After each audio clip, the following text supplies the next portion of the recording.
আজকে আমরা স্টার্ট করব তোমাদের দ্বিতীয় যে নাটকটা রয়েছে অর্থাৎ দ্য ওথেলো, ঠিক আছে, যেটা তোমাদের উইলিয়াম শেক্সপিয়ারের লেখা। এই যে নাটকটি, এটাই আমরা যে প্রথমে গল্পের আকারে কিন্তু আমরা পড়বো, কারণ গল্পের আকারে পড়লে কি হয় যে নাটকের সমস্ত যে থিম, যে কি মানে তার ক্যারেক্টার কি, তার মানে কি বলতে চেয়েছে, কি মেসেজ দিতে চেয়েছেন সেই নাটকে সেটা আমরা কিন্তু বুঝতে পারি। তো প্রথমে এই নাটকের আমরা একটু ইন্ট্রোডাকশন করে নেবো, তাই না?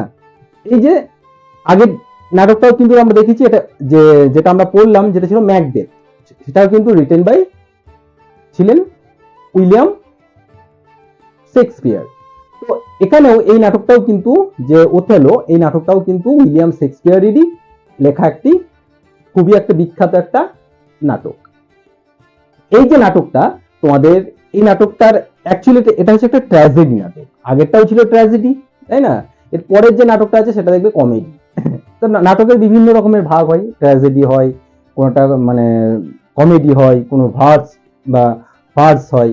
তো বিভিন্ন রকমের নাটক রয়েছে। এখানে এটা রয়েছে তোমার মানে ট্র্যাজেডি। ট্র্যাজেডি মানে যেখানে কোনো লাস্টে এন্ডিং এ কি হবে, কোনো আনন্দ থাকবে না, সেখানে কোনো সবসময় একটা মানে একটা দুঃখ নিয়ে, একটা মনে একটা কষ্ট একটা নিয়ে কিন্তু নাটকের ক্লাইম্যাক্স অর্থাৎ নাটকটা শেষ হবে। এই যে নাটকটা তোমাদের, এই নাটকটার নাম হচ্ছে দ্য, নাটকটার নাম কি? দ্য, আগে ছিল দ্য নাম the tragedy, the tragedy of Othello. কি নাম? দ্য ট্র্যাজেডি অফ ওথেলো, বা এর আর একটা নাম ছিল দ্য মুর অফ ভেনিস, তাই না? দ্য মুর অফ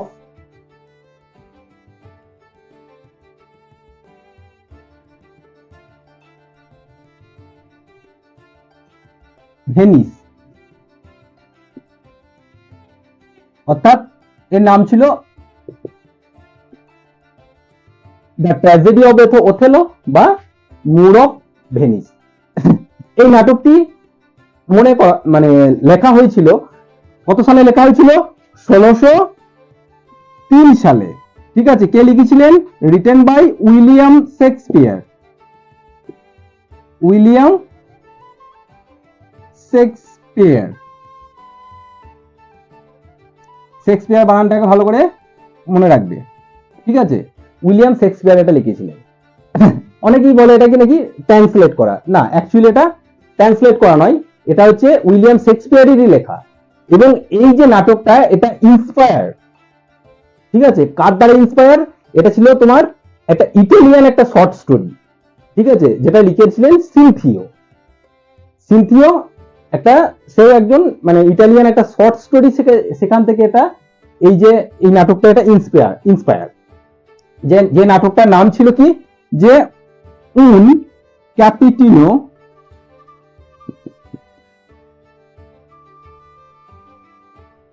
মুরো, ঠিক আছে। উন ক্যাপিটিনো মুরো, এটা ছিল একটা ইটালিয়ান শর্ট স্টোরি। এখান থেকে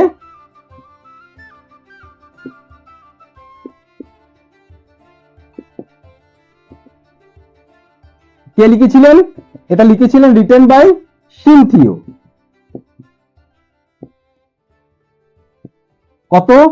1565 সালে, ঠিক আছে।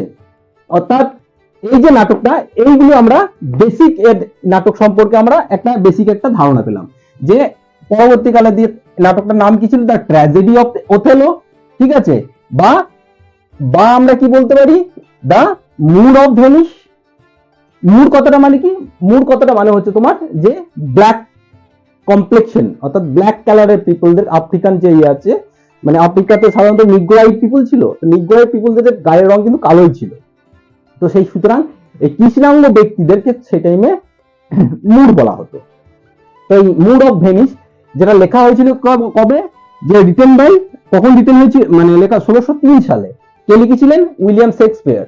এবং এই নাটকটা, এই যে তুমি ওথেলো বা দ্য ট্র্যাজেডি অফ ওথেলো, এই নাটকটা ইন্সপায়ার্ড বাই সিনথিও।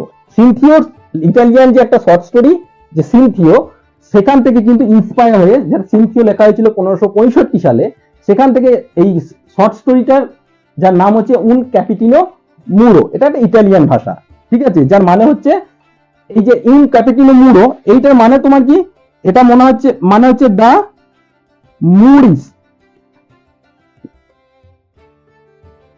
মুরিস জেনারেল।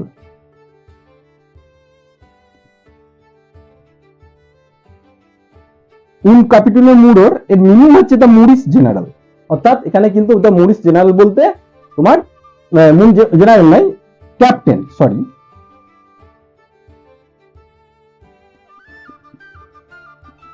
মুরিস ক্যাপ্টেন। এখানে তার মানে ওথেলো কি বোঝাচ্ছে এই নাটকের পরিপ্রেক্ষিতে, ঠিক আছে। তো সুতরাং বোঝা গেল এটা না ইন্সপায়ার্ড বাই উন ক্যাপিটিনো মুরো, রিটেন বাই সিনথিও, ঠিক আছে। সেখান থেকে ইন্সপায়ার হয়ে কিন্তু উইলিয়াম ওয়ার্ড শেক্সপিয়ার 1603 খ্রিস্টাব্দে এই নাটকটা কিন্তু লিখেছিলেন। এই যে নাটকটা লিখেছিলেন, এই নাটকের থিম কি, এই নাটকের আমাদের থিম কি, এই নাটকের থিম হচ্ছে 4টে জিনিস নিয়ে এই নাটকটা আমাদের কিন্তু লেখা হয়েছে। এক হচ্ছে প্যাশন, অর্থাৎ আবেগ। দ্বিতীয় হচ্ছে কি, একটা হচ্ছে প্যাশন, জেলেসি,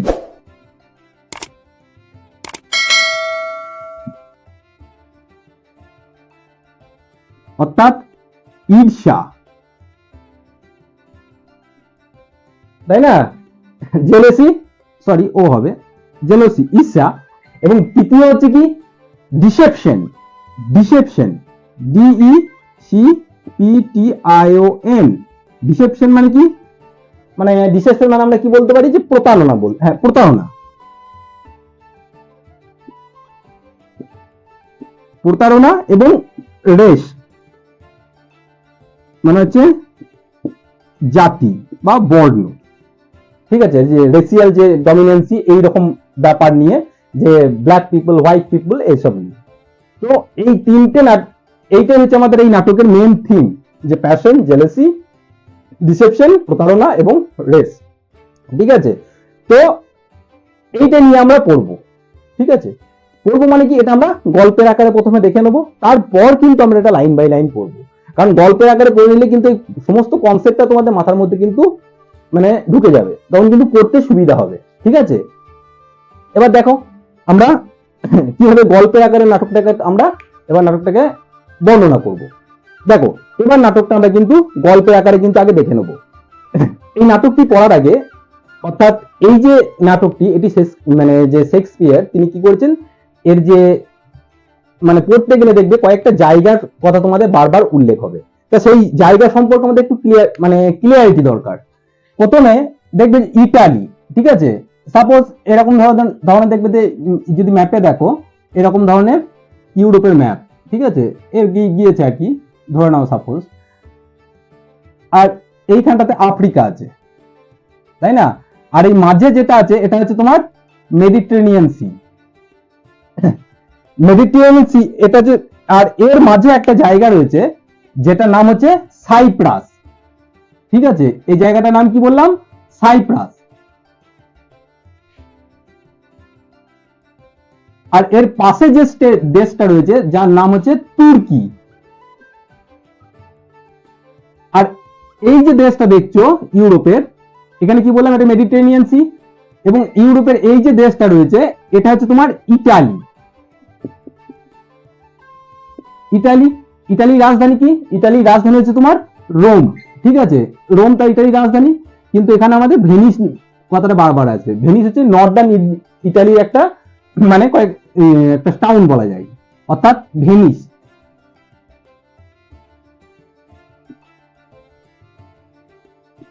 অর্থাৎ ভেনিস, সাইপ্রাস এবং তুর্কি, এই কথাগুলো কিন্তু আসবে। তাহলে বোঝা গেল যে ইটালির যে শহর, ইটালির একটা শহর হচ্ছে তোমার ভেনিস, ঠিক আছে, এবং এই তুর্কি যেটা রয়েছে, এবং তুর্কির খুব কাছেই ছিল কিন্তু এই সাইপ্রাস এটা একটা আইল্যান্ড, তাই না, এবং এই সাইপ্রাস এর আন্ডারে ছিল, কার আন্ডারে, ইটালি অর্থাৎ ভেনিসের আন্ডারে ছিল। এবং এই তুর্কির যে এখানে তোমরা পরবর্তীকালে পড়বে, এখানে অটোমান যে মানে এম্পায়ার যেখানে ছিল, তাদের কিন্তু এর পরে এই দিক দিয়ে কিন্তু এদের বৃদ্ধি লাভ হবে, তো সেসব গিয়ে আমাদের অতটা জানার দরকার নেই, আমরা জেনে নিলাম তাহলে ইতালিটা কোথায়। ঠিক আছে, ইতালির মধ্যে ভেনিসটা এবং সাইপ্রাসের কথাটা তোমাদের জেনে নেওয়া ভালো। এই যে নাটকটা লিখেছিলেন এখানে মানে অ্যাকচুয়ালি মানে ওথেলো কি করেছিলেন, ওথেলোর যে বন্ধু ক্যাসিও তাকে মানে সে মানে বিশ্বাস করতে বাধ্য করেছিল যে তার ওয়াইফ যে হচ্ছে তোমার ডেসটিমোনা, ঠিক আছে, ডেসটিমোনাকে তাকে অবিশ্বাস করতে কিন্তু তাকে বাধ্য করেছিল। ঠিক আছে, অর্থাৎ অবিশ্বাস করলে যে কি হয়, মনের মধ্যে ঈর্ষা ঢুকে গেলে যে কি হয়, যেটা নাটকের আমরা থিমে আমরা দেখলাম।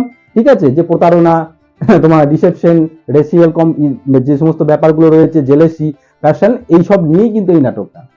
তো এই যে ভেনিসের যে রাজা ছিল, যাকে বলা হতো ভেনিসের রাজাকে কি বলা হতো, তোমার ডিউক। ডিউক ছিলেন কিন্তু এ হচ্ছে কিং, একে কিং, কিং অফ ভেনিস, বা কিংকেই কিন্তু ডিউক বলা হতো। ঠিক আছে, বোঝার জন্য লিখে দিলাম আমরা ভেনিসের রাজা।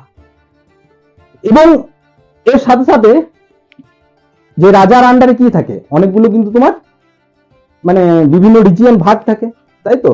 তো ভেনিসের রাজার আন্ডারেও কিন্তু অনেকগুলো কিন্তু রিজিয়ন ভাগ ছিল। তো সেই রিজিয়ন গুলোর এক একজন হেড ছিল, যাকে বলা হতো সেনেটর। ঠিক আছে, সেনেটর মানে এখন আমরা যাকে আমরা এমপি যেমন বলি, ঠিক ওরকম টাইপের। ঠিক আছে, ইউএসএ তে যেমন সেনেটর, এমপি থেকে সেনেটর বলা হয়। তো সেই একজন ধনী যে একজন সেনেটর ছিল, যার নাম ছিল কি ব্রাবেনশিও।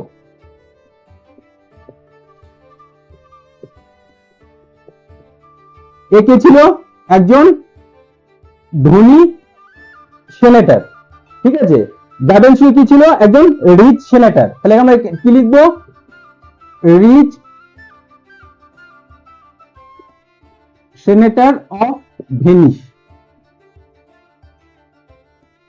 ব্রাবেনশিও ছিল রিচ সেনেটর অফ ভেনিস। ঠিক আছে, তার যে একটা কন্যা ছিল, ঠিক আছে, ব্রাবেনশিওর যে কন্যা, যার নাম ছিল কি ডেসডিমোনা, একে ছিল ডটার ডেসডিমোনা।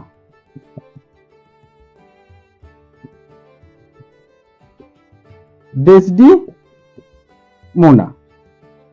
একে ছিল এ আমাদের গল্পের নায়িকা বলা যায়, হিরোইন।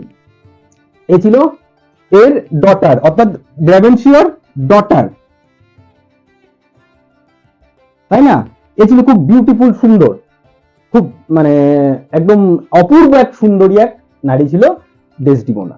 ঠিক আছে, এবং এই ডেসডিমোনাকে তার যে গায়ের, যেহেতু তার ফেয়ার কমপ্লেক্সন, তার গায়ের রং খুবই পরিষ্কার ছিল, কিন্তু তার যে স্বজাতি, সে কাউকেই তার কিন্তু পছন্দ হতো না। ঠিক আছে, কারণ সে আউটার বিউটির প্রতি অতটা বেশি সে বিশ্বাসী ছিলেন না, সে ছিল ইনার বিউটি। ঠিক আছে, তার মন কতটা ভালো, তার মানসিকতা কতটা ভালো, তার ব্যবহার কতটা ভালো, এইগুলো নিয়ে কিন্তু সে বেশি চিন্তিত ছিল। ঠিক আছে, সেই জন্য তার যে জাতি মানে যে ফেয়ার পিপুল, সে তাদের মধ্যে কিন্তু কোনো কাউকে কিন্তু তার পছন্দ হয়নি। এবং এই যে ব্রাবেনশিও, তাহলে এখানে জানলাম যে সেনেটর। এবং এরপর আসছে আমাদের যে গল্পের যে মেন, আমাদের যে হিরো, সে হচ্ছে কি ওথেলো। ঠিক আছে, এ ওথেলো। ওথেলো হচ্ছে এই যে ডিউক, একে নিযুক্ত করেছে অ্যাজ এ কমান্ডার। এ হচ্ছে কে, ওথেলো হচ্ছে তোমার কমান্ডার অফ তোমার যে আর্মি আছে তোমাদের এই Venice, commander of Venice, commander of Venice Othello. ঠিক আছে, এবং ব্রাবেনশিওর আমরা দেখব, ব্রাবেনশিওর কি, তিনি হচ্ছেন সন ইন ল, জামাই, সন ইন ল। তো কি হয়, এই যে ওথেলোর সঙ্গে কিন্তু ব্রাবেনশিওর একটা ভালো সম্পর্ক ছিল, এবং সেই সূত্রে কিন্তু ওথেলো কিন্তু ব্রাবেনশিওর বাড়ি কিন্তু ঘন ঘন প্রায় যাতায়াত করত, বোঝা গেল। এবং সেই তার যাতায়াতকালীন সে যে একজন ব্রেভ, একজন যে সোলজার ছিল, এবং সেই সম্পর্কে তিনি কি যে তুর্কিদেরকে, যে কাদেরকে, তিনি তুর্কিদেরকে যে যুদ্ধে একদম পরাজিত করে তিনি অর্থাৎ কমান্ডার ইন চিফ হয়েছিলেন। এই রাজাটাকে ডিউকটাকে কমান্ডার ইন অথেলোকে কমান্ডার ইন চিফ নিযুক্ত করেছিলেন। অর্থাৎ তার মানে তার সাহসিকতা, তার বীরত্বের জন্য সে কিন্তু প্রসিদ্ধ ছিল গোটা ভেনিস জুড়ে।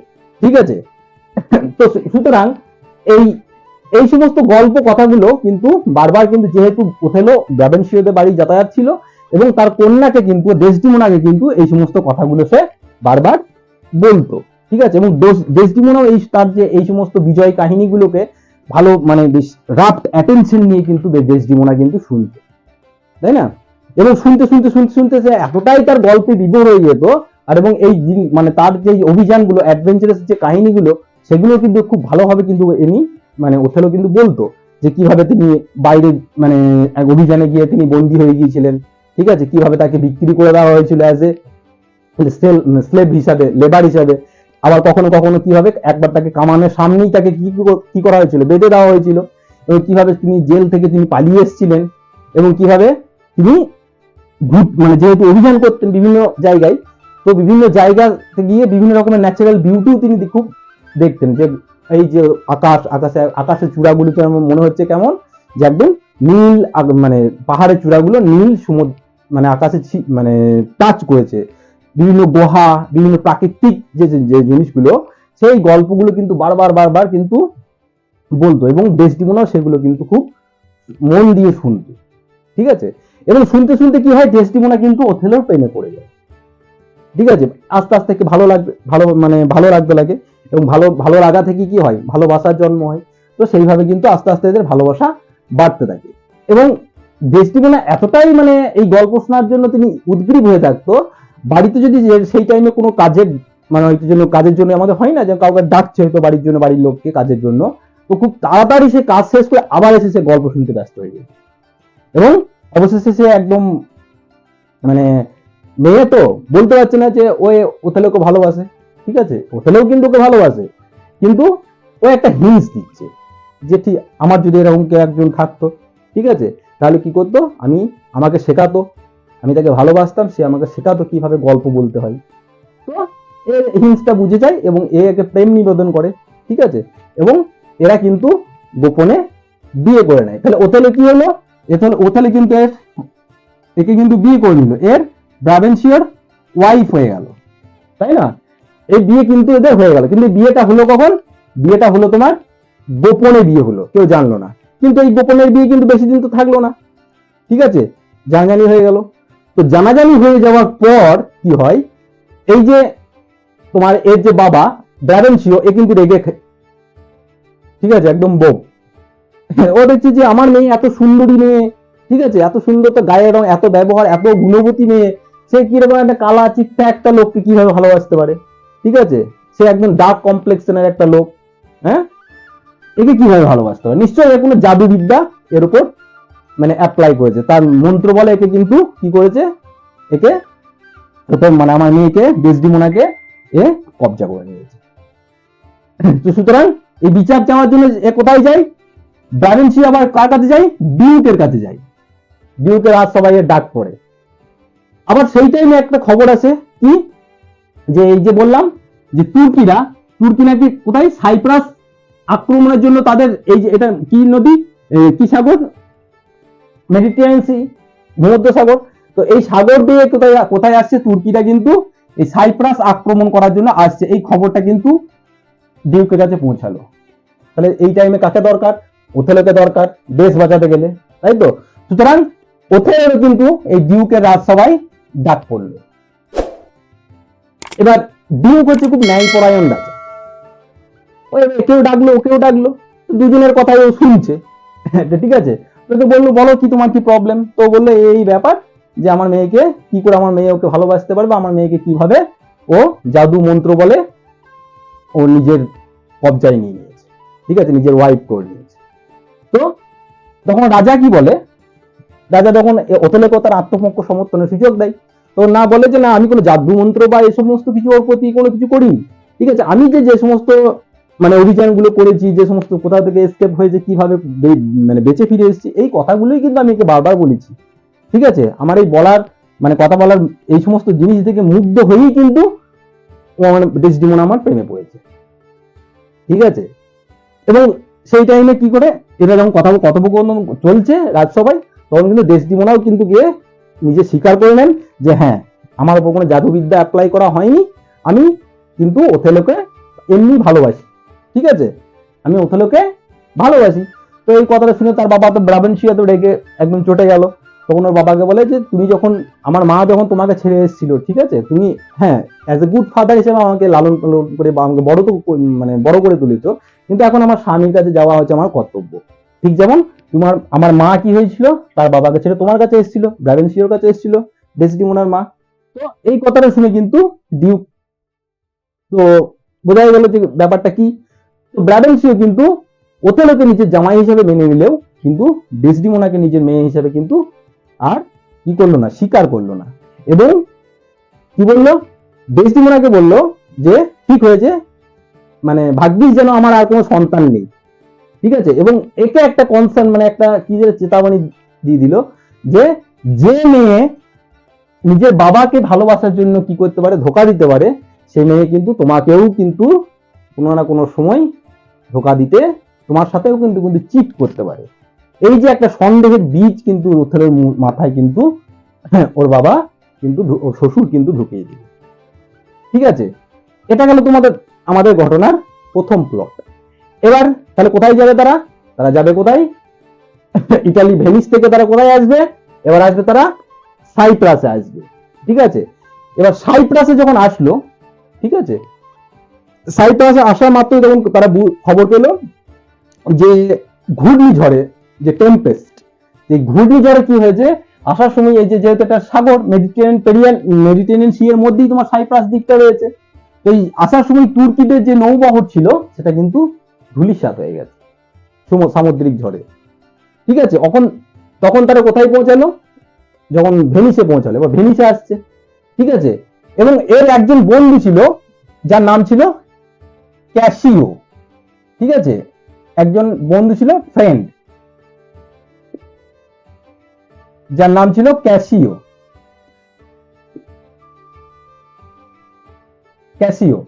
ক্যাসিও কিন্তু এই ডেসডিমোনারও ফ্রেন্ড ছিল, ঠিক আছে, এবং ওথেলোরও ফ্রেন্ড ছিল।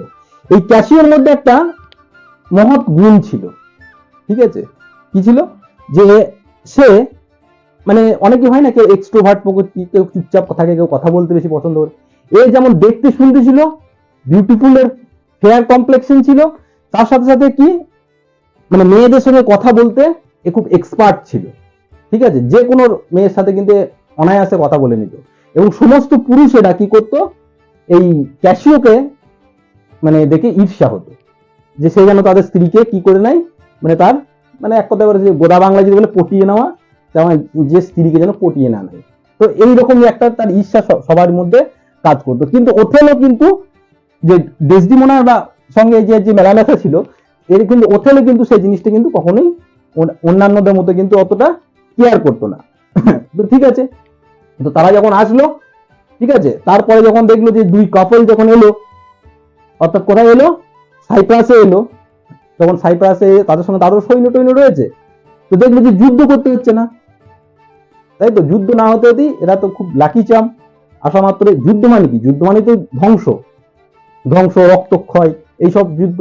তো যুদ্ধ উইদাউট মানে যুদ্ধ না করে কিন্তু সাইপ্রাস কিন্তু তারা কি করলো, তুর্কিদের আক্রমণের হাত থেকে বেঁচে গেল।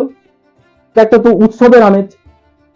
তো সেই টাইমে কি হয়, এর যে ফ্রেন্ড অর্থাৎ ক্যাসিও, সে একজন যে আর্মি ছিল, অর্থাৎ ফ্লোরেন্সিও যে একটা আর্মি, তো এই ফ্লোরেন্সিও আর্মি থেকে একে কোথায় একটা লেফটেন্যান্ট পদে কিন্তু নিযুক্ত করলেন। কে করলেন, ওথেলো।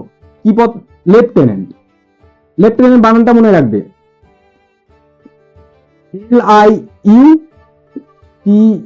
LIUTENANT, লাইউটেন্যান্ট, ঠিক আছে। অর্থাৎ লেফটেন্যান্ট, অর্থাৎ অর্থাৎ ওথেলো তাকে ক্যাসিওকে কি করলো, তার একটু পদে মানে আরেকটু উপর পদে দিল আর কি। তো লেফটেন্যান্ট পদে যেই তাকে উন্নতি করলো, সঙ্গে সঙ্গে আর একজন যে নোবেলম্যান ছিল, ঠিক আছে, ওখানকার নোবেলম্যান মানে অর্থাৎ তখনকার যে ইউরোপিয়ান যে সমাজ ব্যবস্থা, তো সমাজ ব্যবস্থায় তিন ধরনের কি ছিল, লোক থাকতো, ঠিক আছে, এটা মনে রাখবে। ফার্স্ট স্টেট, সেকেন্ড স্টেট এবং থার্ড স্টেট। ফার্স্ট স্টেটে লোক থাকতো তোমার, অর্থাৎ তাদেরকে বলতো ক্লার্জি। ক্লার্জি মানে অর্থাৎ চার্চের যে সমস্ত লোকজন যারা থাকতো, মানে পোপ, পূজা, মানে পুজো অর্চনা যারা করতো তাদেরকে। দ্বিতীয় স্টেটে থাকতো নোবেলম্যান। ঠিক আছে, নোবেলম্যানের থেকে তোমার রাজা টাজা থেকে আরম্ভ করে কমান্ডার টমান্ডার যা আছে সব। এবং এই নোবেলম্যানটা ছিল তোমার অ্যাকচুয়ালি তারা অ্যারিস্টকেট যে ইয়ে আছে, ক্যাটাগরি আছে তার সঙ্গে। ঠিক আছে, তো এখানে আর একজন ছিল কি বললাম, যার নাম হচ্ছে তোমার ক্যাসিও, ইয়াগো, সরি কি নাম বললাম, ইয়াগো। এই ইয়াগো কে ছিলেন? ইয়াগো যে ছিলেন তোমার একজন এল্ডার নোবেলম্যান, অর্থাৎ এল্ডার নোবেলম্যান। এই যে তোমার লেফটেন্যান্ট পদে ক্যাসিওকে তোমার কি করলো, উন্নতি করলো, এটাতে কিন্তু ইয়াগো প্রচন্ড রেগে গেল। ঠিক আছে, কারণ এ চাইছিল কাকে, সে নিজেকে এই পদের জন্য, এই লেফটেন্যান্ট পদের জন্য নিজেকে দাবিদার মানছিল। ঠিক আছে, কিন্তু সে যেহেতু যে ফ্রেন্ডকে, ক্যাসিওকে যেহেতু এই লেফটেন্যান্ট পদে ইয়ে করলো, তো এর মধ্যে কি হলো, একটা ঈর্ষা, প্রচন্ড প্রতিহিংসায় ভুগতে লাগলো। ঠিক আছে, একদম জেলাস হয়ে গেল। ঠিক আছে, অর্থাৎ তার মধ্যে কি কাজ করতে লাগলো, এবং জেলাস, এবং এই জেলাস বা এই জেলাসি বা প্রতিহিংসা, ঈর্ষা হচ্ছে এমনই কাজ যে একবার মানুষের মধ্যে যদি ঢোকানো যায়, কিন্তু তার সমস্ত শান্তি একদম বিঘ্নিত করে দেওয়া যাবে, তাই না? তো সুতরাং এ মনে মনে তখন কিন্তু এরা প্লট ছাড় দিলে কি হবে, এক তীরে তিনটে পাখি মারবে।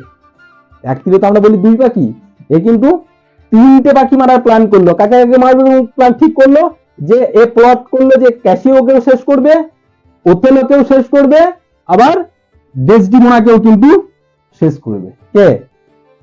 ইয়াগো। ঠিক আছে, অর্থাৎ এ হচ্ছে আমাদের এ হচ্ছে নেগেটিভ ক্যারেক্টার। ঠিক আছে, এই ইয়াগোই কিন্তু ওথেলোর মনে আস্তে আস্তে সন্দেহ, এই ডেসডিমোনার এবং এদের যে রিলেশনশিপ, এদের মধ্যে যে ফ্রেন্ডশিপের রিলেশনশিপ কিভাবে একটা অবৈধ সম্পর্কে পরিণত করবে সেটা দেখো। দেখো এবার কিন্তু ক্যাসিও তাহলে কি হয়েছে, সবে মাত্র কিন্তু ক্যাসিওকে কিন্তু ওথেলো কিন্তু তার লেফটেন্যান্ট পদে কিন্তু উন্নতি দিয়ে, মানে তাকে প্রমোশন করেছে, এবং যেটার জন্য ইয়াগো কিন্তু মানে মনে মনে কিন্তু প্ল্যানিং করে নিয়েছে, কিন্তু কি করবে, এদেরকে ধ্বংস করবে। অর্থাৎ যে যেন তেন প্রকারণে সে ঈর্ষা একটা বীজ কিন্তু এদের মনে মুড়ে দেবে। আর ঈর্ষা হলো এমন একটা জিনিস যে মানুষকে একদম ধ্বংসের পথে, তার মানুষের কারো যদি ঈর্ষা হয়, দেখবে সাধারণত আমার একজনকে ভালো লাগছে, ঠিক আছে, যখন তাকে ভালো লাগবে তো আমার সবকিছুই তার ভালো লাগবে, কিন্তু তার সেই মানুষটার পক্ষে যদি আমার কোনো একটা সন্দেহ ঢুকে যায় না, তখন তার প্রত্যেকটা কাজ, ভালো কাজেও কিন্তু আমার মনে সন্দেহ যাবে। সুতরাং ইয়াগো এই জিনিসটা খুব ভালো পারত, সে মানে হিউম্যান যে মাইন্ড থেকে ভালো করে স্টাডি করতে পারত, এবং সে বুঝতে পারতো যে মানে কে কোন টোপে আর কি, কোন টোপটাকে গিলবে। তো সেই রাত্রে যেহেতু যুদ্ধ হলো না, ঠিক আছে, তো সবাই চাইছে, রাজামশাই মানে মানে কমান্ডারের ভেনিসের কাছে সবাই কি চাইছে যে চলো তাহলে একটা পার্টি হোক। তো পার্টি তো হবে, তো সেখানে কিন্তু এই যে সাইপ্রাস দ্বীপে যে এদের পার্টি চলছে, তো এখানে কিন্তু এই দায়িত্বটা কে দিলেন, প্রহরীর দায়িত্বটা থাকলেন কিন্তু ক্যাসিওকে, এবং তিনি ইনস্ট্রাকশন দিলেন ক্যাসিওকে ওথেলো যে সবাই যেন কম কম করে ড্রিঙ্ক করে, অর্থাৎ মদ্যপান করে, কারণ সবাই যদি মদ খেয়ে টুল্লু হয়ে পড়ে থাকে, তাহলে এদিক থেকে তুর্কিরা এসে কিন্তু আক্রমণ করে দিতে পারে। তো একজনকে তো আর যে পাহারা দেবে, তাকে তো নেশা করে পড়ে থাকলে হবে না, তো সুতরাং ক্যাসিওকে দায়িত্ব দিল। এবার ইয়াগো কিন্তু কি করলো, ইয়াগো কিন্তু এই ক্যাসিওকে মদ খাওয়ানোর জন্য কিন্তু মানে প্ররোচনা দিতে লাগলো। ক্যাসিও প্রথমে যে না খাবো না এরকম একটা ব্যাপার, ঠিক আছে, তো বলাতে বারবার ইনসিস্ট করাতে ক্যাসিও কিন্তু যথেষ্ট পরিমাণে কিন্তু ড্রিঙ্ক করে নিল। তো ড্রিঙ্ক করে নিলে সাধারণত যা হয়, একদম নেশা হয়ে গেছে। তো নেশা হয়ে গিয়ে সে কিন্তু এবার ইনসিস্ট করছে যে ডেসডিমোনা সম্পর্কে যেন ক্যাসিও কিছু বলে। ঠিক আছে, তো ডেসডিমোনার সাথে কিন্তু ক্যাসিওর কিন্তু একটা গুড ফ্রেন্ডশিপের একটা সম্পর্ক, তাই না? এবং এদের যখন প্রেম আলাপ যখন চলছিল, তখন এদের মানে ক্যাসিও কিন্তু ডেসডিমোনার মানে এই যে ক্যাসিও কিন্তু আর ডেসডিমোনার কাছে পাঠানো, কে পাঠাতো? ওথেলো পাঠাতো। তা এর বার্তাবাহক হয়ে কিন্তু এ যেত, ঠিক আছে? কার বার্তাবাহক? ওথেলোর বার্তাবাহক। তো ক্যাসিও বলছে ডেসডিমোনার সময়, তার সে মানে বলে না সাদা মনে কাদা নেই, তো সে মন থেকেই বলছে যে ডেসডিমোনা যে সব থেকে বিউটিফুল, সুন্দরী মহিলা, রূপবতী, গুণবতী, এই সমস্ত বলছে, ঠিক আছে? কিন্তু ডেসডিমোনা তো অপরের স্ত্রী। তো এই সমস্ত কথা বলতে বলতে আর একজন পাশে, একজন যেহেতু নেশা হয়ে গেছে, পাশে আর একটা সৈন্য ছিল যার নাম ছিল মন্ট্যানো, ঠিক আছে? যার নাম মন্ট্যানো। এই মন্ট্যানোর সাথে কিন্তু ক্যাসিওর কি হয়? ফাইট হয়ে যায়। মন্ট্যানোর সাথে ক্যাসিওর ফাইট লেগে যায়, যেহেতু ক্যাসিওর নেশা হয়ে গেছে, এবার কোন একটা কারণে নিয়ে বিবাদ হয়ে গেছে এদের মধ্যে। নেশা হয়ে গেলে তো মানুষের সাধারণত হুঁশ বুদ্ধি থাকে না, তো স্থায়ী হয়েছে আর কি। তো এ হচ্ছে কি, এই মন্টানো হচ্ছে একজন তোমার অফিসার, একজন এই কমান্ড, এই দলেরই একজন আর্মি অফিসার, তার সাথে কিন্তু ক্যাসিওর কিন্তু ফাইট হয়। এবং সেই সুযোগে কি হয়, এ কিন্তু অ্যালার্মটি টিপে দেয়। কিসের অ্যালার্ম? যে একটা মিউটিনিটি মানে হচ্ছে একটা বিদ্রোহ, ঠিক আছে? তো মিউটিনিটির একটা অ্যালার্ম কে টিপে দেয়? ক্যাসিও। তো সেই অ্যালার্ম কি কার কাছে পৌঁছে? ওথেলোর কাছেও পৌঁছায়। ওথেলো তাড়াতাড়ি আসে একদম, যেহেতু তার যুদ্ধের সাজটা তাড়াতাড়ি আসে, কি হলো ব্যাপারটা দেখি। তো এসে যখন দেখে, তখন ক্যাসিও নেশা প্রায় শুট হয়ে গেছে, ঠিক আছে? এবং ক্যাসিওর সাথে একে যে মানে আটকাতে গিয়ে এর সাথে হাত সাফা হয়, এর সাথে কিন্তু মারামারি হয়। তো মারামারি হয়ে এও কিন্তু একটু কি হয়, এও কিন্তু একটা উন্ডেড হয়, তাই না? এও কিন্তু উন্ডেড হয়। উন্ডেড কে করে? এই ক্যাসিও। যখন এবার ওথেলো এসে জিজ্ঞেস করলো কি ব্যাপার, ঠিক আছে? এ তো একদম, ক্যাসিও তো একদম লজ্জাই, সেটা কিছু বলার ক্ষমতা নেই, ঠিক আছে? কারণ কি, সবে সে মাত্র লেফটেন্যান্ট পদে উন্নীত হয়েছে, তাকে একটা দায়িত্ব দেওয়া হয়েছে, সেই জিনিসটাও সে ঠিকঠাক করে পালন করতে পারলো না। কিন্তু তার জন্য মেন দায়ী কে? ইয়াগো।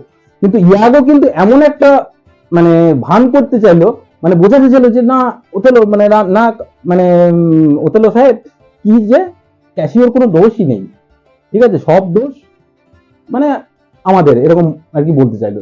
মানে বলার ভঙ্গিটা এমন, মানে এমন ভাবে বলছে যেন ইনডাইরেক্টলি এটা বোঝাতে চাইছে যে সব দোষ কিন্তু ক্যাসিওর। মানে বলে না যে গোটা বংশ এটা আমাদের চোর, কিন্তু বংশ আমাদের ভালো, সে ব্যাপারটা হচ্ছে এরকম। সুকুমার রায়ের কবিতা মনে পড়ে যে শুনতে পেলাম পোস্তাতে গিয়ে গঙ্গারামকে পাত্র পেলে, হ্যাঁ? তো সেখানে কি বলছে যে জানতে চাও সে কেমন ছেলে, রং যদিও বেজায় কালো, ঠিক আছে? অর্থাৎ তার প্রত্যেকটাকে কি করছে, জিনিসকে তার খুব ধরছে, অথচ বলছে সে কিন্তু ভালো ছেলে। ঠিক সেরকম যে না না না, ক্যাসিওর কোনো দোষ নেই, ঠিক আছে? এটা নেশার ঘরে করেছে, তার মানে ব্যাপারটা সমস্ত দোষ কিন্তু ক্যাসিওর, মানে সমস্ত দোষ ক্যাসিওর ঘরে চাপিয়ে দিল। এবং একে ওথেলো যে লেফটেন্যান্ট পদে যে নিয়োগ করেছিল, সেই জন্য যেহেতু পদ মানে দায়িত্ব পালন করতে পারলো না, এর কাছ থেকে কিন্তু লেফটেন্যান্ট পদটা কি করলো, ওথেলো কিন্তু নিয়ে নিল। এবার যখন নেশা ছাড়লো, ঠিক আছে, তখন এটা একদম বিব্রত, তখন কি বলছে, reputation, I have lost my reputation, মানে এই ঘটনার জন্য আমি আমার সমস্ত রকমের রেপুটেশন হারিয়ে ফেললাম, ঠিক আছে? তো এইভাবে কি করবে, কিভাবে সে এবার ক্যাসিও কিভাবে তার আবার এই লেফটেন্যান্ট পদটা ফিরে পাবে সেটা নিয়ে চিন্তা করতে লাগবে। তখন এ আবার এর মনে গিয়ে বলে, তুমি এক কাজ করো, তোমার সঙ্গে তো ডেসডিমোনা ভালো বন্ধু, আবার ডেসডিমোনা তো ওথেলো বউ, ঠিক আছে? তাহলে তুমি ডেসডিমোনাকে গিয়ে বলো তোমাকে যেন ওথেলো আবার পুনরায় এখানে নিযুক্ত করে। সেই মতো ডেসডিমোনাকে আবার ওথেলোর কাছে গেল, ওথেলোর কাছে গিয়ে বললো তুমি এ একটা লঘু পাপে গুরুদণ্ড হয়ে গেছে, এ হতেই পারে একটা এরকম ব্যাপার, কিন্তু তার জন্য ওকে ওই পদ থেকে খারিজ করা অতটা ঠিক হয়নি। আর তাছাড়া আমাদেরকে এই যে ওথেলো ক্যাসিও কত আমাদের সাহায্য করেছে, আমাদের যখন প্রেমালাপ চলছিল, তখন তোমার সম্পর্কে কত ভালো ভালো কথা ও আমাকে বলেছে, কোনোদিন খারাপ কথাও কিন্তু বলেনি। তো ওথেলো বললো যে ঠিক আছে, একটু আমার টাইম দরকার, আমি পরে আবার দেখছি কি করা যায়। তো এই মতো অবস্থায় কি করে এই তোমার ইয়াগো, ঠিক আছে? তখন ইয়াগো কিন্তু তাকে কি হয়েছে, তার কিন্তু প্রথম প্ল্যান কিন্তু চালটা কিন্তু সে সাকসেসফুল হয়ে যায়, একে ক্যাসিওকে কিন্তু তার পদ থেকে একদম বিচ্যুত করে, ঠিক আছে? এবার ওথেলোকে ক্যাসিও কিন্তু বারবার বিভিন্ন রকমের কথা বলে কিন্তু ইনসিস্ট করতে চাই, মানে ইনসিস্ট করায় যে ডেসডিমোনার সঙ্গে ক্যাসিওর হয়তো কোনো ইলিগাল একটা সম্পর্ক একটা রয়েছে। ঠিক আছে, কারণ সে হয়তো বলছে যে কারণ ডেসডিমোনার গায়ের রং কালো, পরিষ্কার ফেয়ার কমপ্লেক্সন, আর ওথেলো হচ্ছে কি ডার্ক কমপ্লেক্সন, মুর কৃষ্ণাঙ্গ। ওর বাবা কি বলেছিল সেই কথাটা কিন্তু ওথেলো মাথায় এবার স্ট্রাইক করছে যে আমার মেয়ে যেহেতু তোমার ভালোবাসার জন্য এতদিন ধরে আমার বাবাকে যদি ধোকা দিতে পারে, তা তোমাকেও কিন্তু অন্য কারো ভালোবাসার জন্য হয়তো তোমাকে ধোকা দিতে পারে। তো সেই জিনিসটা হয়তো ডেসডিমোনা এখন রিয়েলাইজ করছে যে আমাকে যে কোনো মানে কি বলবো যে আমি যে আমাদের বদলের জাতির কাউকে বিয়ে করিনি, হয়তো আমি ভুল করেছি, আমি কৃষ্ণাঙ্গকে বিয়ে করে আমি ভুল করেছি। কিন্তু ডেসডিমোনা কিন্তু আদৌ সেটা ভাবছে না। এই জিনিসগুলো ইয়াগো কিন্তু ওথেলোকে বিভিন্ন রকমের তার কথাবার্তার মাধ্যমে এটা বোঝাতে চাইছে। ঠিক আছে, তো সুতরাং যেহেতু প্রথমে কি বলেছিল যে ওথেলো বলেছিল ঠিক আছে আমি ওকে নেপোলিয়ন পদে আবার কিন্তু কি করব আসীন করব, কিন্তু তার জন্য কিছু টাইম লাগে। এই মতো অবস্থায় ক্যাসিও কিন্তু আবার ডেসডিমোনার ঘরে যায়। কিসের জন্য? ডেসডিমোনার ঘরে গিয়ে বলে যে ওথেলোকে যেন ওথেলো যেন আমাকে খুব তাড়াতাড়ি আবার গিয়ে আমার পথে ফিরিয়ে দেয়। তো এই অবস্থায় কি করে ইয়াগো আর এই যে ওথেলো দুজন মিলে কিন্তু ডেসডিমোনার ঘরে যায়, কোন একটা কারণে যাচ্ছে। তো যেই ঘরে ঢোকে তো তখন ডেসডিমোনা আর ইয়াগো তখন কথা বলছিল, তাই না? এবং ডেসডিমোনা এবং ইয়াগো কথা বলছিল, এবং এদেরকে দেখে এই ওথেলো এবং ইয়াগোকে দেখে কিন্তু ক্যাসিও কিন্তু সেই ঘর থেকে পিছনে আর একটা দরজা ছিল সেখান থেকে পালিয়ে যায়। তখন ক্যাসিও কিন্তু বলেন এটা তো মনে ঠিক হলো না, ক্যাসিও বলছে এটা তো ঠিক হলো না, সরি ইয়াগো বলছে এটা তো ঠিক হলো না, মনে মনে বলছে। সেই কথাটা কিন্তু ওথেলো কিন্তু প্রথমে কিন্তু শোনেনি, তার মাথায় কিন্তু সেই কথাটা স্ট্রাইক করেনি। ঠিক আছে, তারপর কিন্তু সে কিন্তু ওথেলোকে বলে তার স্ত্রী সম্পর্কে। ঠিক আছে, এবং এটাও বলে মানে এমন ভাব করে যে রাজামশাই যে ওথেলো যে আমি যদি তোমার সম্পর্কে স্ত্রীর সম্পর্কে বলি হয়তো সে ভালো চরিত্রবান, কিন্তু যদি বলি হয়তো তোমাদের দাম্পত্য জীবন হয়তো প্রবলেম হতে পারে, তখন আমাকে হয়তো দোষ দেবে। ঠিক আছে, অর্থাৎ এই চাটুকারিতাতে সে ভালো করতে পারে, তাই তো? তো এই অবস্থায় কিন্তু আবার সেই ওথেলো কিন্তু সেই কথাটা মাথায় তার যে শ্বশুরের কথাটা কিন্তু স্ট্রাইক করে যায়, এবং ওথেলো কিন্তু বিশ্বাস করতে চায় না যে ডেসডিমোনা একজন কি বিশ্বাসঘাতক। ঠিক আছে, সে তার সঙ্গে বিট্রিয়ে করতে পারে। এমতো অবস্থায় কি হয় যে ইয়াগোর যে ওয়াইফ অর্থাৎ যার নাম হচ্ছে এমিলিয়া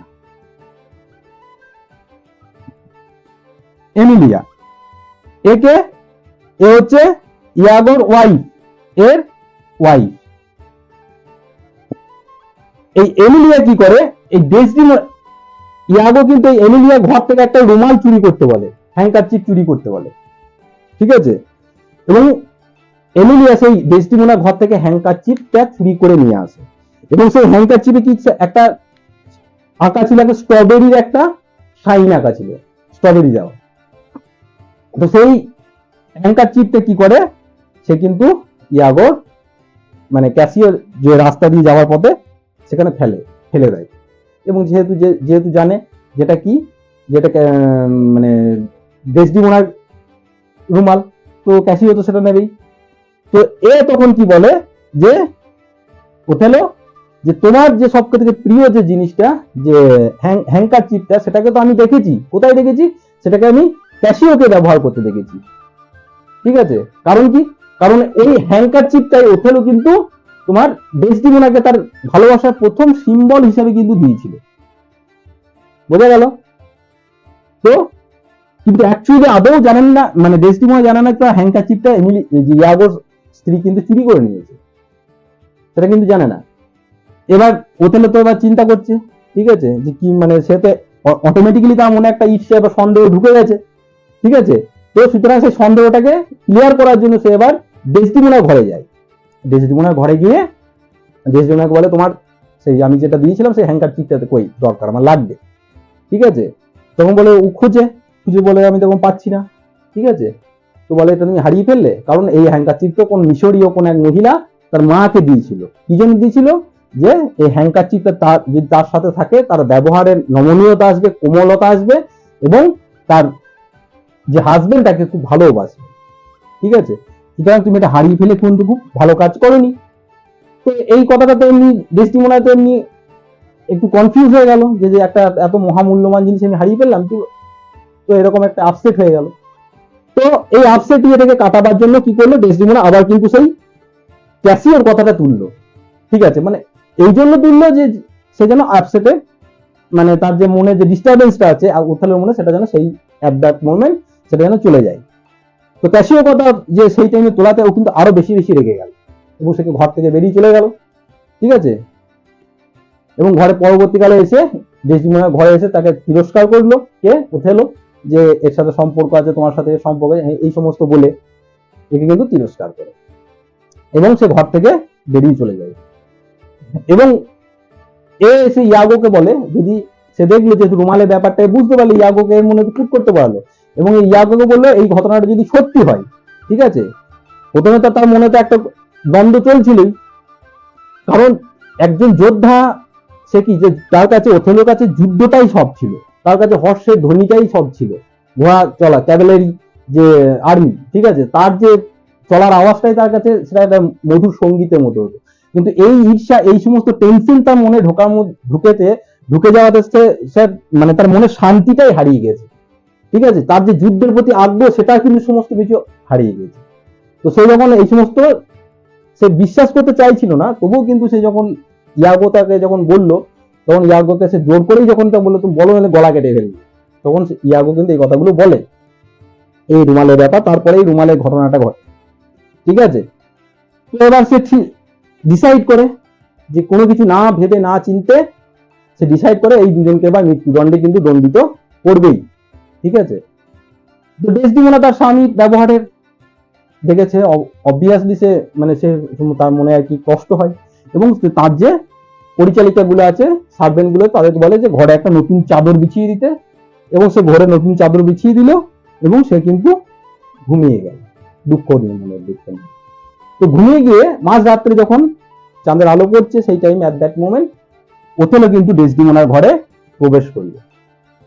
প্রবেশ করে কি করলো, সে স্থির করে নিয়েছে কিন্তু এবার তার ওয়াইফকে কিন্তু সে এবার শেষ করবে, মারবে, কিন্তু মনে মনে সে ঠিক করলো তার কোনো রক্তপাত ঘটাবে না। ঠিক আছে, হয়তো গলা কেটে দেবে বা এরকম কিছু করবে না, তো কিন্তু তাকে মারবে।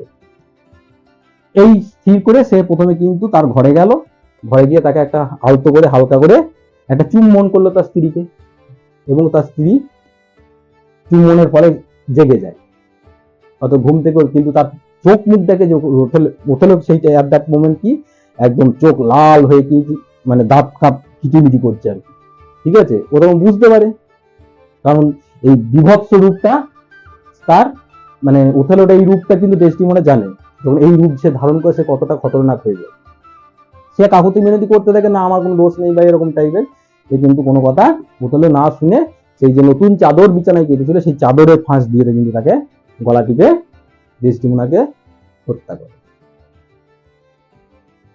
বোঝা গেল, ডেসডিমোনাকে সে কিন্তু ওথেলো কিন্তু মেরে দিল, এবং সেই মুহূর্তে সেই ঘরে কে ঢুকলো, ক্যাসিও রক্তাক্ত অবস্থায় ডেসডিমোনার সেই ঘরে ঢুকলো। ঠিক আছে, ক্যাসিও রক্তাক্ত অবস্থায় গিয়ে ঢুকলো, এবং তিনি গিয়ে ওথেলোকে জিজ্ঞেস করলেন, আচ্ছা আপনি কেন আমাকে বা তুমি কেন আমাকে মারার জন্য কি করেছিলে, লোককে মানে লোক লাগিয়েছিলে, সে তো আমাকে মারতে পারেনি। ঠিক আছে, এবং যে আমাকে মারতে পারেনি সেই ব্যক্তিকে প্রমাণ লোপাটের জন্য কে মেরে ফেলেছে, ইয়াগো মেরে ফেলেছে। তাহলে ইয়াগো অ্যাপয়েন্ট করেছিল তাকে, এবং ইয়াগোর কাছ থেকে কি, সেই ব্যক্তির কাছ থেকে কি পাওয়া গেছে, চিঠি পাওয়া গেছে, এবং সেই চিঠি থেকে এটা সমস্ত কিছু প্রমাণিত হয় যে এই সমস্ত ষড়যন্ত্রের এই যে প্লট, এটা বুনেছিল কে, ইয়াগো। এটা শোনার সঙ্গে সঙ্গে কিন্তু ওথেলোর মাথায় যেন আকাশ ভেঙে পড়ল, যে স্ত্রীকে সে নিজের প্রাণের থেকেও ভালোবাসত, তাই না, সেই স্ত্রীকে সামান্য একটা ভুলের জন্য সেই স্ত্রীকে কিন্তু আজ সে নিজের হাতে ধ্বংস মানে টুটি টিপে মেরে ফেললো, শ্বাসরোধ করে মেরে ফেললো। তো তার কাছে এই জীবন কিন্তু আর মানে দুঃসহ হয়ে গেল, সে চাইলো না এই জীবন আর রাখতে, এবং তিনি সঙ্গে সঙ্গেই সেখানে তার ছুরি দিয়ে তার গলা কেটে কিন্তু তার স্ত্রীর লাশের ওপরেই কিন্তু সেও লুকিয়ে পড়ল। এবং পরবর্তীকালে সকালবেলায় যখন আবিষ্কার হলো যে মারা গিয়েছে, ঠিক আছে, তো তখন সমগ্র ভেনিস শহর কিন্তু তাদের এই ওথেলো এবং ডেসডিমোনার মানে যে বীরত্ব এবং তাদের যে প্রেম কাহিনী, এই সমস্ত নিয়ে তারা খুব দুঃখ করতে লাগলো। এবং ইয়াগোকে কি করলো, ইয়াগোকে যে ডিউক অর্থাৎ ভেনিসের যে রাজা, তাই কিন্তু মৃত্যুদণ্ডে দণ্ডিত করলো। আজও কিন্তু এই ভেনিস শহরে কিন্তু এই ওথেলো বীর যোদ্ধা মূর কমান্ডার ওথেলোর কিন্তু এখনো স্ট্যাচু ভেনিস শহরে বিভিন্ন জায়গায় কিন্তু রয়েছে। এইটাই হচ্ছে তোমাদের মেন ঘটনা। তো এখান থেকে আমরা কি শিক্ষা নিতে পারি? এখানে ওথেলোর দোষটা কি ছিল? এখানে ওথেলোর দোষ এটাই ছিল যে সে কোনো কিছু শুনে কোনো কিছু বিবেচনা না করেই কিন্তু ইয়াগোর কথা বিশ্বাস করে নিল। ঠিক আছে, ওথেলোকেও তো মানে দরকার ছিল যে যেটা ইয়াগো বলছে সেটাকে, সেই সত্যটাকে যাচাই করা। আমাকে কেউ বললো আমার চিলে কান নিয়ে চলে গেছে, আমি কিন্তু সেই চিলটার পিছনে পিছনে দৌড়াবো না, আমাকে আগে কানে হাত দিয়ে দেখতে হবে কানটা আমার রয়েছে কি নাই। অর্থাৎ লোকে যা বলবে সেই জিনিসটা আমি বিশ্বাস করে নেবো, আমি একটু নিজের বিবেক বুদ্ধি অ্যাপ্লাই করবো না, সেটা কিন্তু পসিবল নয়। এখানে দোষ ছিল, এখানে সমস্ত দোষটা হচ্ছে কার? এখানে সমস্ত দোষটা হচ্ছে ওথেলো। সে কোনো কিছুই বিবেচনা না করেই কিন্তু এখানে করে।